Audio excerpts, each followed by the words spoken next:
The doorbell rang like a warning. When I opened the door, my sister Emily stood there with 4 kids clinging to her legs, Ethan, Olivia, Sophia, and baby Liam. Her mascara was smudged, her car engine still running at the curb. "Just 1 hour, Laura," she said, shoving a diaper bag into my arms. "I need to clear my head." Before I could speak, she was gone, taillights shrinking into the street. An hour passed, then 2, then 10. The note in the diaper bag read only, "I'll be back soon. Thank you." She never came back. And that's how my life and theirs completely changed. My name is Laura Bennett, and back then I was 45 working as a nurse at Mercy General in Sacramento. I lived alone in a rented duplex near the hospital. Quiet neighborhood, faded porch light, the kind of place where nothing dramatic ever happened. I liked it that way. I worked, paid my bills, slept through the noise of the city, and told myself I was content. Emily, my younger sister, was the opposite of quiet. She'd always chased something faster. Married young, had 4 kids by 30, divorced by 31. When she called, it was usually from Chaos Kids, screaming music, blaring her voice, breaking through with a, "You have no idea how hard it is, Laura." I'd listen, calm her down, sometimes send a little money. I didn't judge her. I just thought she needed time. The day she left the kids, I kept believing she'd walk back through that door any minute. I made mac and cheese, kept her phone number pinned to the fridge, and checked my messages every hour. When the phone was finally disconnected, the silence hit me like a second betrayal. The first week, I barely slept. Ethan, 8, tried to act grown reading bedtime stories to his sisters. Olivia, 6, asked every night, "Mom's still shopping," right? Sophia, 4, would hide under my table when the doorbell rang. And little Liam cried until he hiccuped himself to sleep in my arms. I called our parents. They hadn't heard from Emily either. My mother whispered, "She'll come back," but her voice didn't sound convinced. After 2 weeks, I knew the truth no one wanted to say out loud. She'd left for good. Bills stacked up. Formula, school supplies, babysitters. My paycheck barely covered rent. I picked up night shifts, 12 hours on my feet, coming home to sleepy hugs and cold coffee. The neighbors thought I'd lost my mind taking in 4 kids that weren't mine. Maybe I had. But every time one of them laughed, something in me healed a little. There was no dramatic decision, just small ones, signing Ethan and Olivia up for school, filling Sophia's ballet form, teaching Liam to tie his shoes. Somewhere between the late-night feedings and the report charts at work, I stopped being Aunt Laura. I was just Mom, even if I never said it out loud. Still, I kept Emily's note tucked inside the diaper bag, those 4 careless words, "I'll be back soon." Sometimes on the hardest nights, I'd read them again and whisper, "You already came back, Em, just not the way you think." 10 years can pass quietly when you're too busy surviving to count them. By the time I turned 55, the house no longer smelled like disinfectant and takeout. It smelled like life-wet soccer cleats, cheap perfume, burnt toast. My 4 kids, because that's what they'd become, had their own corners of the world now. Ethan was applying to colleges, Olivia sang at school, concerts, Sophia danced in every recital she could afford, and Liam spent weekends covered in grass stains from football practice. I worked days instead of nights. We had routines, inside jokes, 1,000 tiny rituals that stitched us together.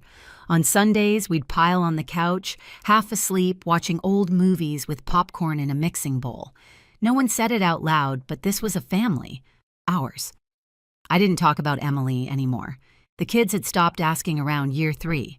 For them, the silence had become normal. For me, it was the only way to keep the peace inside my own head. Sometimes I'd find that old note in a drawer, those 4 words, "I'll be back soon." I think you already missed everything worth coming back to.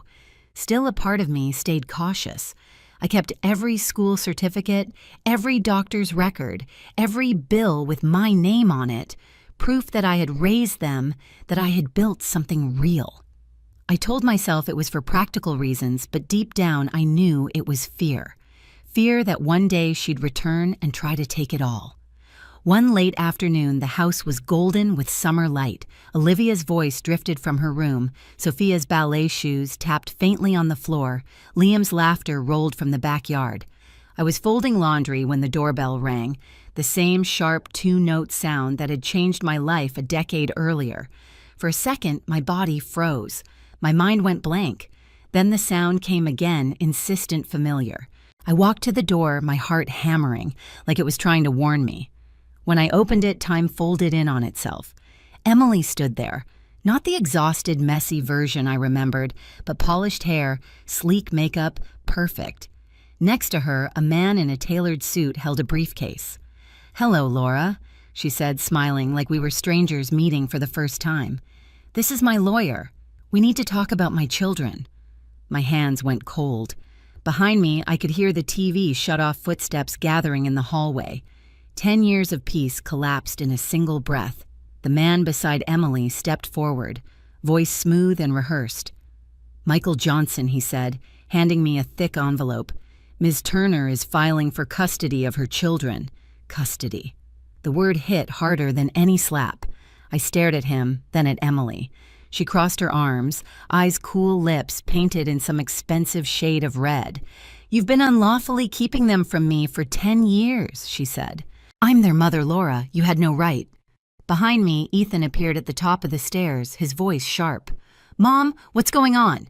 Emily flinched at the word mom. "See, you even let them call you that." Olivia's voice trembled. "Why are you here? I'm taking you home," Emily said, forcing a smile that didn't reach her eyes. Sophia began to cry. Liam grabbed my hand, whispering, "I don't want to go." I wanted to scream, to throw her out, to tell her what those kids went through while she was off rebuilding her life. But my voice refused to come out. Instead, I just stood there holding Liam's hand so tightly my knuckles went white. Michael slid a business card onto the table. "The hearing is in 3 weeks. I suggest you get representation." Then they turned and walked out like it was already settled.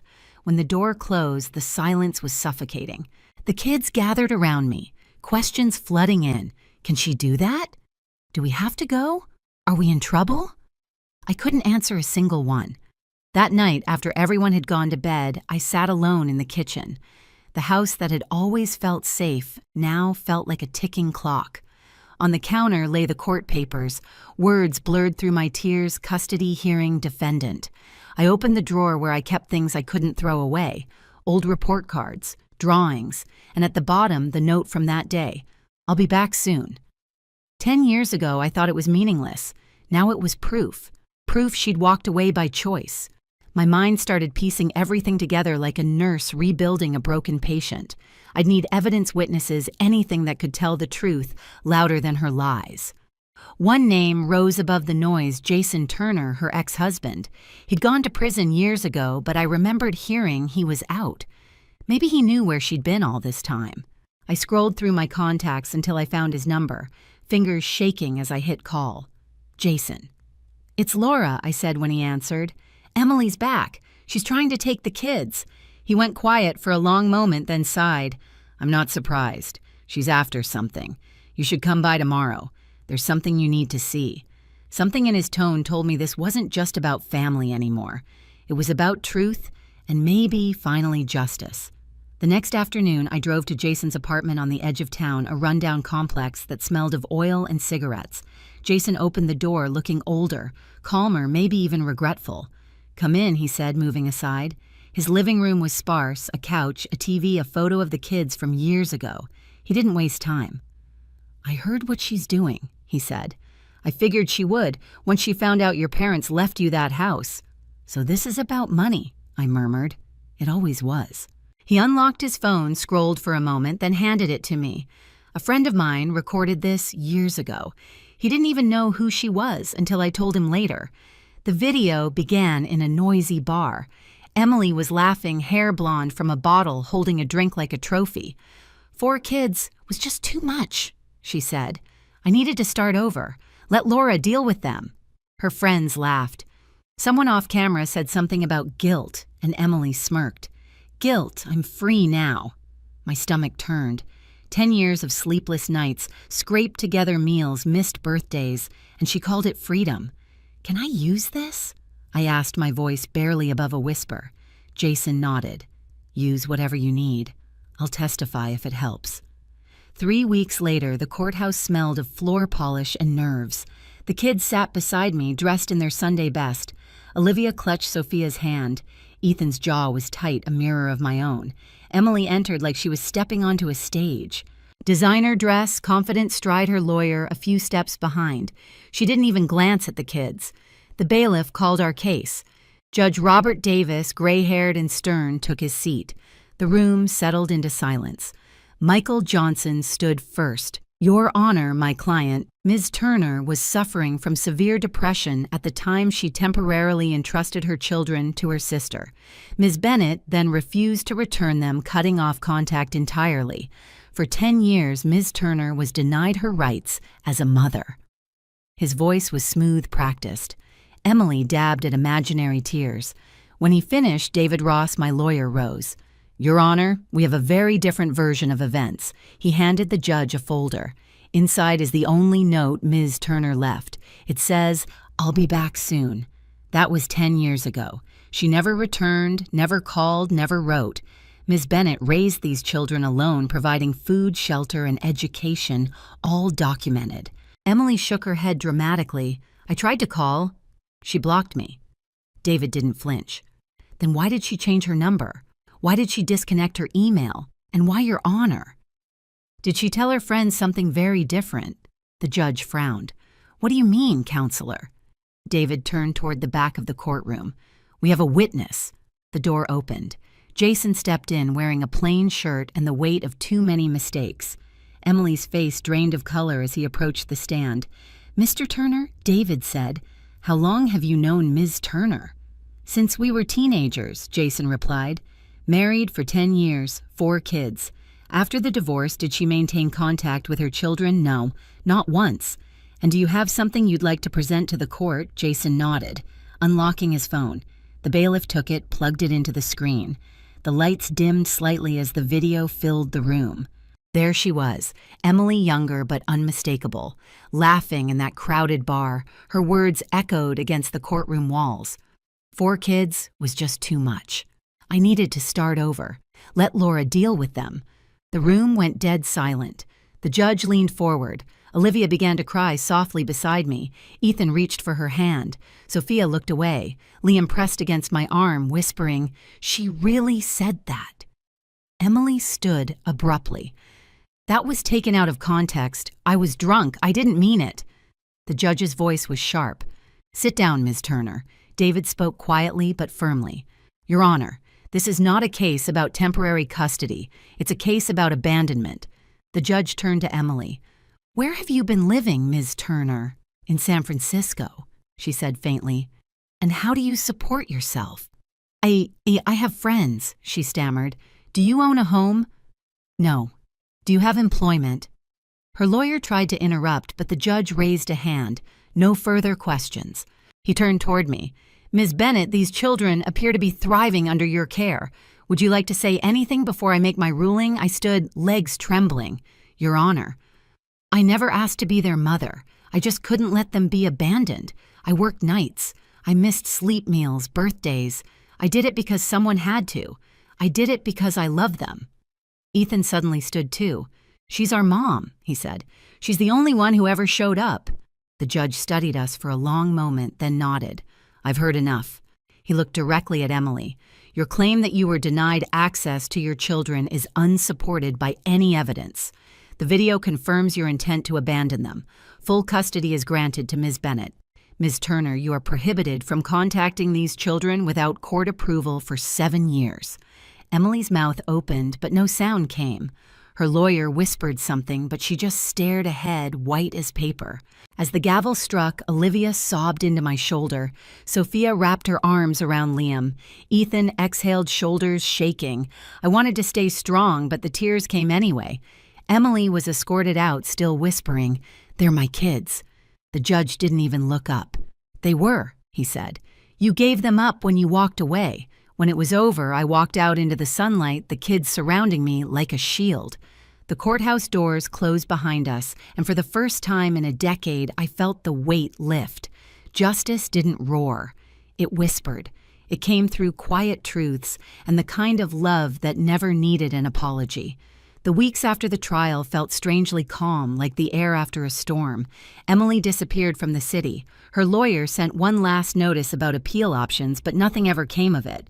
Word spread that she'd moved to Modesto, renting a small apartment working at a grocery store. For the first time, I didn't feel angry, just empty. We moved into my parents' old house, the one she'd wanted. It needed repairs, but it was ours. I painted the walls warm yellow, bought secondhand furniture, and let the kids pick their own rooms. The first night, Olivia sang in the hallway while I unpacked dishes. Sophia danced behind her, Liam chased the dog, and Ethan laughed so hard he had to sit down. Dinner that night was simple spaghetti salad, store-brand soda, but it felt like a feast. As I passed the bowl around, Liam looked up and said softly, "Mom, can I have seconds?" Everything stopped. The word hung in the air like a prayer. I nodded, blinking fast. "Yeah, baby, you can." He grinned, piling noodles high. The others smiled too, pretending not to notice the tears in my eyes. For years, I'd fought to give them a life that felt normal. Now, for the first time, it truly was. Outside, crickets hummed. Inside, laughter filled every corner of that little house. It didn't feel borrowed anymore. It felt like home. Some nights I still sit on the porch after everyone's asleep, the cicadas humming like a lullaby. The moonlight spills across the old diaper bag I kept all these years, the one with her note still inside. "I'll be back soon." She left them for 1 hour. I stayed for a lifetime. Inside, I can hear Ethan talking softly on the phone from his college dorm, Olivia singing in her room, Sophia practicing a dance routine, Liam laughing at something on TV. Each sound is proof that love, not blood, built this family. I don't hate Emily anymore. I don't need to. The truth already did what hate never could. It set us free. I close my eyes, whisper to the night. We made it. Have you ever been forced to become the parent someone else refused to be? Share your story below. And don't forget to subscribe for more real stories like this one.